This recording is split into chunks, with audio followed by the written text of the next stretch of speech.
I think there's been a word that's at the front of everyone's vocabulary for the last, couple of years now, is disillusionment. And we all know why. But before all that craziness, there was already something that happened that challenged my ability to process it. Like, remember when that Atlas 767 fell out of the sky? And I made episode 43 and told you the jump seater was a colleague of mine back in the original CFI days. Well, that was bad enough. But then the details came out about how that actually happened. Like how could this have been allowed to happen? Well, by now you probably heard the mind-bogglingly stupid series of events that led to that crash, but those articles are usually written by big news sources, and they're sometimes meant to sell a story in a way that fits into a certain word count or maybe a time limit. But luckily for us, I found a story that's written by an independent storyteller about the Atlas crash that, simply put, it's amazing. And I can't wait to share it with you all. Don't go away.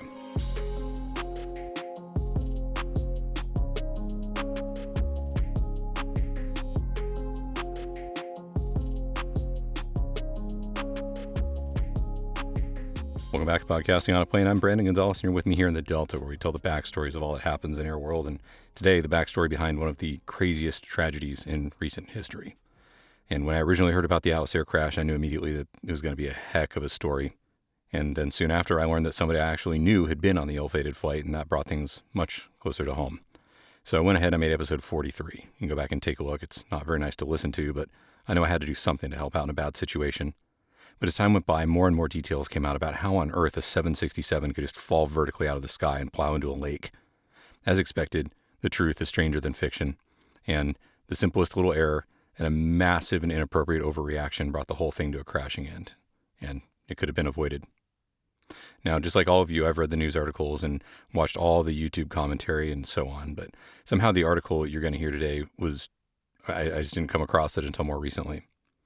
Well, it took me a bit to get permission and all that, but as soon as I read it, I knew that I had to share it with you all. And it's called Legacy of a Lie, The Crash of Atlas Air Flight 3591. And it's written by somebody that I consider to be a very talented writer. And he goes by the pen name Admiral Cloudberg. And I'm guessing this won't be the last time we hear from him on this show. Now, I can't wait to share this with you, and I don't mean to sound bleak or whatever, so let's be positive. Okay, so next episode is number 100, and that's a big milestone. And I know what you're saying, it took you long enough, right? Like 5 years. Well, I figured let's really make it special, and I want to have a chance to put each and every one of you on the show. So now's your chance. So get recording. You can use the recording link that pops up when you visit podcastingonaplane.com, or you can use your smartphone to record something and send it to me that way.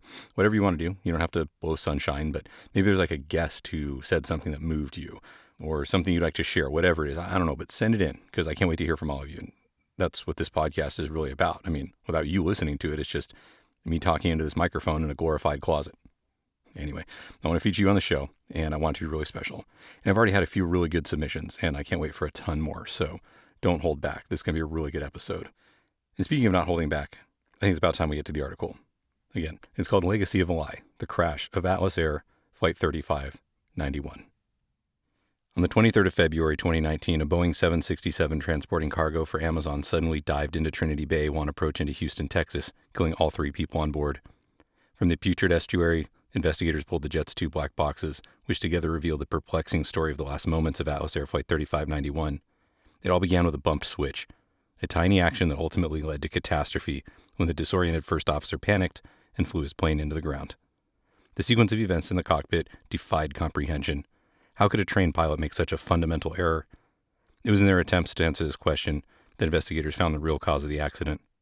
Beneath the surface of the first officer's training record, they found a long history of failed exams, terrible airmanship, and difficulties performing basic procedures. One instructor said he was one of the worst pilots he had ever trained. And after all of this, he was hired anyway, due to inadequate hiring practices, a deliberate act of deception, and an FAA program that wasn't implemented in time to stop it. Whenever you order a product from Amazon.com, your item is shipped through a complex transportation network designed to move inventory from an Amazon distribution center to your doorstep as quickly as possible. Perhaps the most critical link in this underappreciated wonder of the world is Amazon's fleet of cargo planes, which crisscross the skies above our heads day in and day out, transporting the goods that fuel America's modern consumer society. In 2015, Amazon decided to found its own cargo airline in order to simplify this process. The result was Prime Air, now known as Amazon Air, although most Amazon cargo is still shipped by other carriers. Amazon Air has been expanding rapidly in an attempt to corner its share of the market. The airline doesn't own any aircraft. Instead, it leases its 51 Boeing 737s and 767s from other operators, mostly Air Transport International and Atlas Air, two of the largest cargo carriers in the U.S. These aircraft are painted in the Amazon livery and they fly Amazon cargo, but the pilots work for the individual operators, who are also responsible for flight safety. It's one of Amazon Air's Boeing 767s owned by Atlas Air that operated a regularly scheduled flight from Miami, Florida to Houston, Texas on the 23rd of February 2019. The wide-body jet, which sported Amazon livery, was hauling a cargo of Amazon packages along with mail on behalf of the U.S. Postal Service. In command of the jet were two pilots, 60-year-old Captain Ricky Blakely and 44-year-old First Officer Conrad Jules Aska. A third pilot, Captain Sean Archuleta of the regional carrier Mesa Airlines, rode along in the cockpit jump seat. Archuleta had just landed his dream job of flying for United, and he was headed to Houston to spend a week with his family before starting the new position. A little after 12:30 p.m., Atlas Air Flight 3591 was descending into Houston George Bush Intercontinental amid partial overcast and scattered thunderstorms. Other than some light turbulence, everything seemed normal. The pilots joked amongst themselves as they navigated around the weather. While First Officer Aska flew the plane, Captain Blakely handled the radio calls and monitored the instruments. At 12:36, the Houston approach controller contacted Flight 3591, which was ascending towards 6,000 feet. They said, "Giant 3591, descend and maintain 3,000. Hustle all the way down. I'm going to get you west of this weather and northbound for a base leg." In order to comply with the request to hustle, First Officer Aska extended the speed brakes, which reduced the lift generated by the wings in order to help the plane descend faster. In accordance with company procedures, he left his hand on the lever so that he wouldn't forget to retract the speed brakes after reaching 3,000. The speed brake lever is on the captain's side of the center pedestal next to the throttle levers. When a first officer reaches across the pedestal to hold the speed brake lever, his or her wrist passes right underneath the backside of the throttle levers, making contact between them possible if the engines are set to low power, and especially if the first officer is wearing a watch. Coincidentally, this position puts the first officer's wrist in just the right position to bump the left takeoff, go around, or toga switch. The toga switches are a pair of buttons on the bottom side of each thrust lever designed to be pushed by a pilot's thumb while holding the throttles. When pressed, either button will place the flight computer in go-around mode, automatically increasing engine thrust and pitching the nose up to climb. Normally, toga switches are used to quickly abort an approach at low altitude if something goes wrong, but on Flight 3591, due to the cockpit ergonomics, First Officer Aska managed to press one accidentally while he was holding onto the speed brake lever.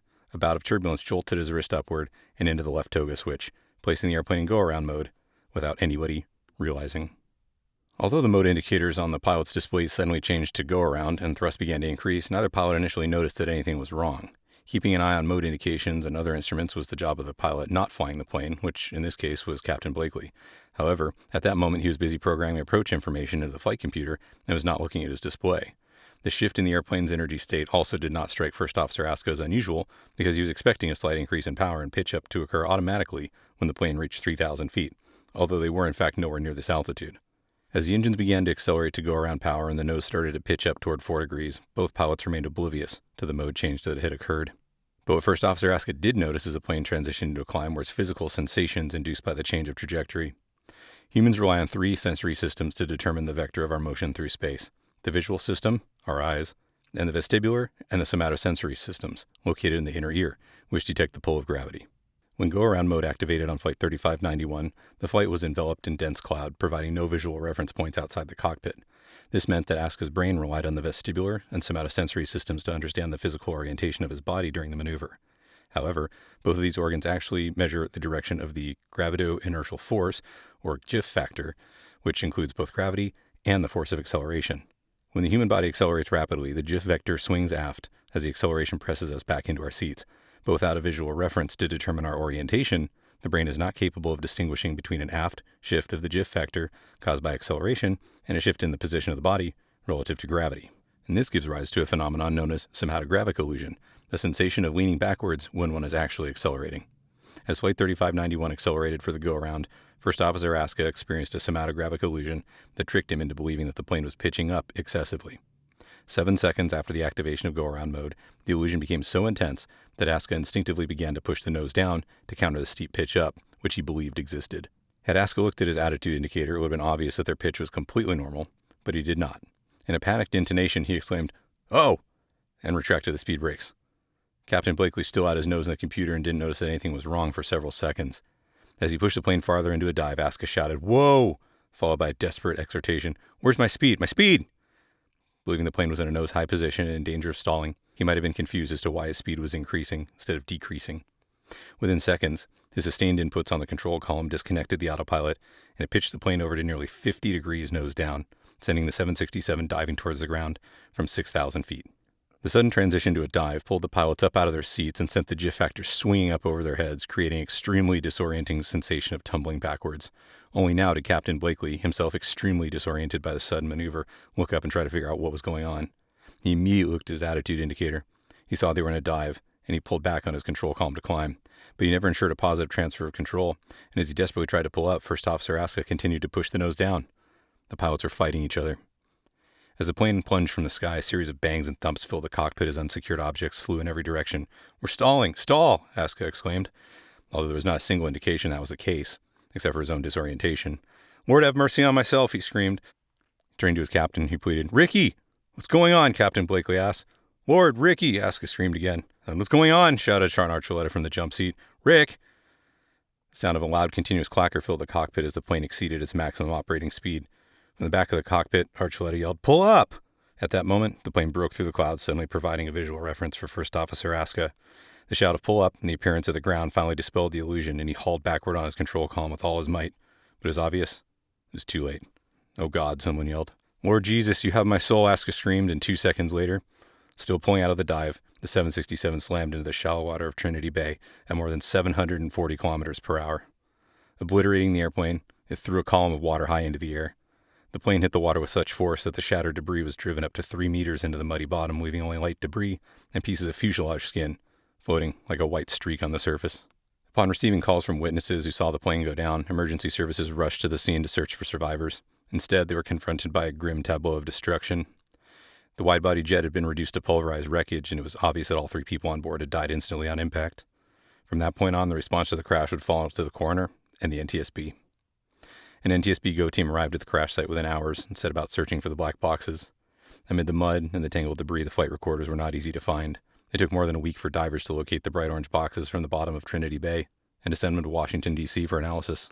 After a careful review of the flight data recorder and the cockpit voice recorder, the NTSB developed a basic understanding of the sequence of events. As Flight 3591 descended into Houston, First Officer Aska accidentally bumped the left toga switch with his wrist while holding the speed brake lever. The resulting acceleration triggered a somatogravic illusion which tricked him into putting the plane into a dive from which the pilots failed to recover. However, this left 2 glaring questions. 1, why didn't the captain take action in time to save the plane? And 2, why did the first officer succumb to such a common sensory illusion the pilots are trained to avoid by trusting their instruments? The first question was simple enough for investigators to answer. All they had to do was put themselves in Captain Blakely's shoes. He'd been programming the flight computer and was absorbed in the task until 10 seconds after the activation of go-around mode. He was only startled out of his focused state when the plane pitched over into a dive. In this extremely disorienting situation, he had to figure out the attitude of the airplane, why the plane was in that attitude, what the first officer was doing, and what he needed to do to recover. The cues he got were confusing. The attitude indicator showed the plane in a dive. First Officer Aska screamed they were stalling, and his internal sense of balance had been thrown completely out of whack. In this environment, it's no surprise that he forgot to explicitly announce that he had control. Without a clear signal that Blakely was taking over, Aska continued to hold the plane in a dive, splitting their control inputs until it was too late to recover. It was much harder for investigators to understand why First Officer Aska ignored all of his instruments and pitched the plane down in the first place. The somatogravic illusion is well known to pilots, and the symptoms should be easy to recognize. Pilots are taught to rely on their instruments specifically to avoid instinctive reactions to unreliable vestibular cues. A crash due to somatogravic illusion simply shouldn't have happened. To figure out why, investigators sought to understand Conrad Jules Aska as a pilot and as a person. Aska was born in the tiny Caribbean nation of Antigua and Barbuda in 1974. He got a start as a pilot in 2008 at Air Turks and Caicos, now known as Intercaribbean, a regional airline serving the Caribbean's many scattered islands where he flew Embraer 120s, the Brasilia. Over the next 11 years, he worked no fewer than 7 different airlines. After leaving Air Turks and Caicos in 2011, he was hired by Commute Air to fly the Dash 8, but resigned before completing his training course, citing lack of progress. In 2012, he began training for the CRJ-200 with Air Wisconsin, but again, did not complete the course, and records show he resigned for, quote, personal reasons. He eventually returned to the Brasilia, which he flew for 2 years at Charter Air Transport. Then, in 2014, he switched to Trans-States Airlines, where he flew ERJ-145s, but he failed a line check later that year and resigned, again, citing personal reasons. Between 2015 and 2017, he flew for Mesa Airlines, this time on the ERJ-175. He attempted to upgrade to captain, but he was unsuccessful.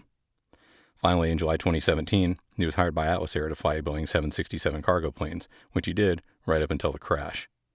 At first glance, the sheer number of different airlines on his resume and the unusually high number of resignations already raised some eyebrows, and this turned out to be just the tip of the iceberg. Scrutiny of Aska's records from all these airlines revealed numerous training difficulties. First, he failed to complete training at 2 different airlines. Then, at Trans-States, he failed an oral exam on the 145, then failed a check ride in May 2014, followed by a failed line check in August, after which he resigned. In May 2017 at Mesa, he failed to upgrade to captain. In September 2017 at Atlas, he failed his Boeing 767 type rating exam, quote, due to unsatisfactory performances in crew resource management, threat and error management, non-precision approaches, steep turns, and judgment, end quote. After most of these failures, he went to remedial training and eventually passed. To learn more about why he failed so many times, the NTSB interviewed the examiners and the check airmen who had graded him. The Atlas Air check airman who failed First Officer Aska on his Boeing 767 type rating exam told the NTSB that Aska lacked situational awareness. He, quote, over-controlled the airplane, was, quote, very nervous, quote, did not work well with the other pilot, and he forgot to perform emergency checklists. Aska was constantly behind the airplane, and his actions would catch him by surprise. When confronted with something unexpected, he would panic and start pressing the wrong buttons. The check airman worried that the failure was so traumatic that Aska would not be able to, quote, mentally recover.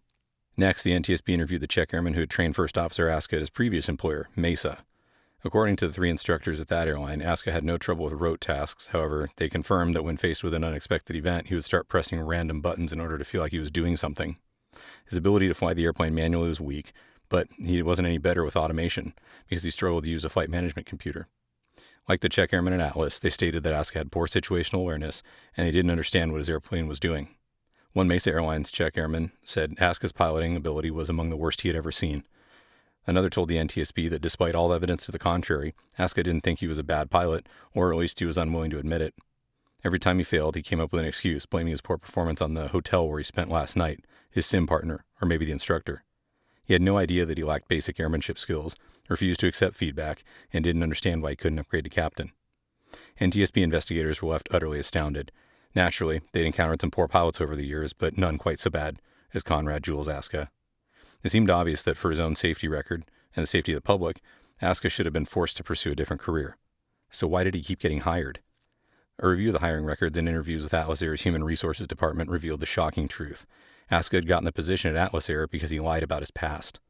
When asked to provide his work history to Atlas Air, he neglected to mention his failure to complete training at Commute Air and Air Wisconsin. And when asked what he was doing during these time periods, he told Atlas that he was working as a freelance real estate agent, attending university, or on furlough. The NTSB also found that Aska had lied in the exact same manner to Trans-States Airlines 3 years earlier. Atlas's director of human resources admitted to the investigators, quote, it's hard to catch somebody who's deliberately trying to deceive you, end quote. In fact, no mechanism existed that would have allowed either airline to discover the lie. Although the Pilot Records Improvement Act of 1996, known as PREA, had set up a system whereby airlines could request documents from an applicant's previous employers, the system relied on applicants faithfully disclosing all of their work history. Because Aska didn't tell Atlas that he had worked for Commute Air and Air Wisconsin, they didn't know they needed to request the documents from those companies. On top of this, Atlas Air's background check on Aska also missed his failure to upgrade to captain. Although the documentation received from Mesa Airlines mentioned his failure 9 times, it used vague language, noting that Aska, quote, returned to first officer, rather than explicitly stating that his attempt to upgrade had been rejected. Neither the HR director nor the, quote, designated agent that Atlas paid to acquire and review the documents was a subject matter expert on pilot training, and neither noticed the oblique references to this failure sprinkled throughout Aska's Mesa Airlines training records. As was standard practice, none of the documents contained details about why he failed the examinations or check rides. As a result of these omissions, the hiring committee saw a pilot who had 1 or 2 failures on his record, but had much more experience with turbine aircraft than the average applicant, and they rated him as, quote, highly recommended for employment. Everyone involved in the process told the NTSB that if they had known about Aska's failure to complete training at 2 airlines and his subsequent failure to upgrade to captain, they most likely would not have hired him. Another question remained. After Aska was hired, why didn't Atlas Air identify his fundamental deficiencies as a pilot? Atlas Air has a so-called, quote, Pilot Watch Program, or PWP, in which at-risk pilots are closely monitored and received extra training, but First Officer Aska was never placed in it. The fleet captain, who was also responsible for overseeing the PWP, had not recognized an aptitude problem as being the root cause of Aska's difficulties in training. Aska's initial Boeing 767 training had been interrupted for 2 weeks due to a hurricane, and he failed the examination 3 days after returning to finish the course. The fleet captain thought the interruption, combined with the stress of dealing with the hurricane, had affected his performance. Aska was also suffering from family drama, and he may have been intimidated by an FAA inspector who rode along on his type rating exam in order to evaluate the check airman. Due to all of these factors, the fleet captain gave Aska the benefit of the doubt and elected not to place him in the PWP, under which Atlas might have discovered his downright scary lack of ability. The NTSB was also frustrated to note that a system which would have allowed a more comprehensive background check on First Officer Aska should have been in place at the time he was hired. After the 2009 crash of Colgan Air 3407, the NTSB successfully lobbied the U.S. Congress to pass the Airline Safety Act of 2010, which, among other measures, compelled the FAA to develop a searchable electronic database of pilot records that would allow airlines to review all of a pilot applicant's work history, even if he or she omitted previous employers. But by 2016, the FAA still had not even begun work on the database. Frustrated with the slow pace of progress, Congress mandated that the FAA finish the database by April 30, 2017, a few months before Atlas Air hired Conrad Jules Aska, but the FAA missed the deadline, and as of August 2020, the database still isn't finished. The FAA doesn't expect it to be ready until 2023 at the latest. Had the FAA met its congressionally mandated deadline, Atlas Air would have discovered Aska's lies, or he wouldn't have lied in the first place. He probably would not have been hired, and the crash of Flight 3591 would not have happened. Finally, the NTSB examined the accidental activation of the go-around mode to determine what lessons might be learned in this area. A search of records revealed no other known incidents of inadvertent go-around mode activation on the Boeing 76, either because none had occurred or because they were not reported. But there were several such incidents on other aircraft types, including 2 accidents in 1994. The first of the 2 accidents, an MD-83 operating a charter flight with Air Liberté Tunisia, was on approach to Kajaani, Finland, when the crew accidentally activated go-around mode at an altitude of 120 feet. During their attempt to recover, they landed too far down the runway and with too much power on the engines, causing the plane to run off the end of the runway. The landing gear collapsed and the plane was substantially damaged, but none of the 171 people on board were seriously hurt. The second accident did not have such a happy ending. In April of that same year, China Airlines Flight 140 and Airbus A300 was on approach to Nagoya, Japan, when the first officer accidentally pressed the toga switch. The pilots attempted to override the autopilot and land anyway, but the autopilot fought against them, adding more nose-up stabilizer trim in an attempt to get the airplane to climb. When the pilot stopped fighting the autopilot, the plane pitched up steeply, stalled, and fell down onto the runway, killing 264 of the 271 passengers and crew. Given the apparent rarity of the error, the fact that 3 serious accidents had resulted from inadvertent toga mode activations suggested that such events were rather dangerous, and the NTSB recommended that all Boeing 767 pilots be made aware that it's possible to accidentally press the toga switches while holding the speed brake lever. In his final report, released to the public in August 2020, the NTSB issued several more recommendations, including that PREA records be reviewed by someone with expertise in pilot training, that the FAA implement the pilot records database as soon as possible, that an anonymized data collection system be created to help, quote, scientifically based pilot selection strategies, end quote, that airlines be equipped with cockpit image recorders, and that the FAA study the feasibility of automated ground collision avoidance systems like those on F-16 fighter jets for use on large commercial aircraft. This last recommendation represented a significant new step in the NTSB's quest to eliminate airline accidents. If a system were developed that could automatically steer an airliner away from the ground, even if the pilot is intent on diving it, far fewer airplanes would crash. Could this be the next frontier in aviation safety? The NTSB seemed to think we should at least consider the possibility. In its report, the NTSB effectively stated that Conrad Jules Aska was not smart enough to be a pilot. He lacked creativity and had little ability to keep track of rapidly developing situations. That very same limitation stifled his ability to recognize that he lacked the skill to fly airplanes safely. Atlas Air had a state-of-the-art upset recovery training program replete with strategies to maintain situational awareness and react to sudden changes in aircraft state, but it was all wasted on him. Someone should have told him to get a different job, and if they had, the world would be a happier place. 3 men, including Aska, would still be alive. He didn't deserve to die, but as long as he kept flying airplanes, it was all but inevitable that he would. In fact, investigators were amazed he didn't crash sooner, given his complete inability to react to unexpected events. The NTSB also stated that it did not find any evidence that Aska was hired because Atlas was, quote, scraping the bottom of the barrel, end quote, in its search for pilots. Based on what the airline thought it knew about Aska, he seemed like an excellent candidate. Even if Atlas Air wasn't struggling to find enough pilots, which it likely was, it still would have hired him. What occurred was a failure to recognize a pattern of behavior. There's a certain unwillingness to let pilots wash out of training, a belief that everyone should get another chance. Maybe, as the fleet captain thought, he really was just thrown off his game by the hurricane. But how many failures is too many? The truth is that before the COVID-19 pandemic, there was a pilot shortage, and there probably will be again after. Airlines like Atlas Air must not bury their heads in the sand, hiring anyone with enough flight hours, even if it turns out they struggle with basic airmanship. In an addendum to the report, NTSB Vice Chairman Bruce Landsberg chose to look at the big picture. If we focus on Aska's human failings, on the legacy of his lie, we miss the real safety lessons. How many other pilots just like Conrad Jules Aska are out there right now, one accidental go-around mode activation away from disaster? The responsibility to keep them out of airline cockpits must lie with the system itself, and Landsberg believed that the system failed. Regarding the FAA's long-delayed implementation of the pilot records database, he wrote, quote, "I can see no good reason as to why it should have taken this long," end quote. Addressing industry pushback, he added, quote, "If you think monitoring, training, or getting a solid background check on a prospective pilot candidate is expensive, try having an accident."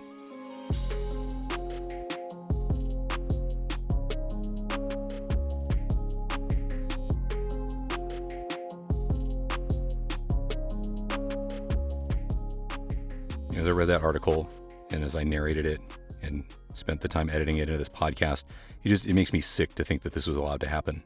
Those last two paragraphs are some of the best writing I've read in I don't even know how long.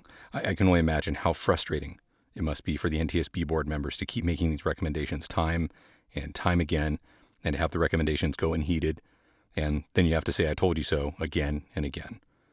But they don't. It's not their job. All they can do is just issue one more morbid probable cause and make the recommendations all over again. On a personal note, I sincerely hope that there isn't another one of these events out there just lying silently in wait and ready to bring down an airplane that's full of a lot more than Amazon boxes. Podcasting on a Plane is 100% listener supported. I like to keep it that way. If you have the means and you find value in it, I'd really appreciate having you on board as a patron. If you're not into the recurring thing, there's a PayPal link there too for whatever you feel is right. Or you go to buymeacoffee.com/BravoGolf spelled out and do it in increments of just $3. But you know what's free? Sending in feedback for episode 100. And no matter what you do, I'd appreciate it if you'd subscribe to the show. Maybe tell a friend. Word of mouth goes a long way in the aviation community. You know that. And I'd appreciate you passing the word along about this or any of your favorite aviation podcasts to a friend. We're all in this together. No, that's all for now. Your frequency change is approved until next time. Report back on this frequency for episode 100. Good day.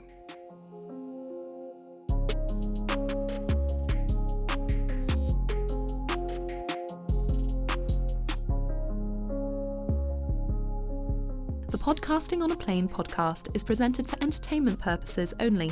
Brandon's comments and those of his guests, the website's content, and any of the social media, etc., are not part of his official responsibility as a controller or as an FAA employee. The views and opinions you hear on the podcast are his, and those of his guests, and not necessarily that of the FAA. Also, while he's a CFI, he's not acting as your CFI, nor is he your mechanic, your doctor, your shrink, or your spouse. This podcast is presented for entertainment, camaraderie and fun, but is in no way, shape or form professional advice or legal counsel. If you're in need of professional advice, get some from somewhere more appropriate than a podcast, no matter how good this one may be.